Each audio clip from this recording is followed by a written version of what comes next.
राज्य रे एबे बाघ मानक संख्या दिन को दिन लोप पाई जाउथवा बेले बाघ को मारी चढ़ा दर रे बाघ छाल को किणी बाहर राज्य रे करा जाउछि बिक्री।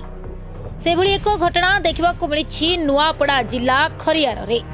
खरियार वनखंड रे कलरा पतरिया बाघ को मारी छाल को बिक्री करा जाउथवार खबर मिलिथिला।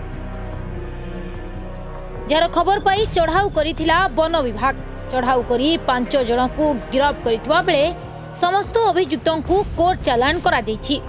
गिरफ अभियुक्त माने हेले रमेश माझी जुनानी, जदू पहरिया, चंदो पला, चिनू पहरिया, पवित्र माझी मालोपड़ा, तुलसी राम पराब होई भोजपुर बोली जना पड़िछि।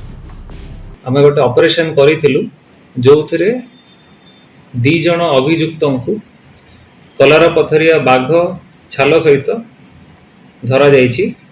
हरिपुर गाँव तांको आनी आमे पचरा पचरी कला परे आउ 3 जन अभियुक्तों को मध्य आमे धरिछु। तो टोटल एबे 5 जन आम कस्टडी रे अछंती जो मान को कोर्ट चालान करा जिवो।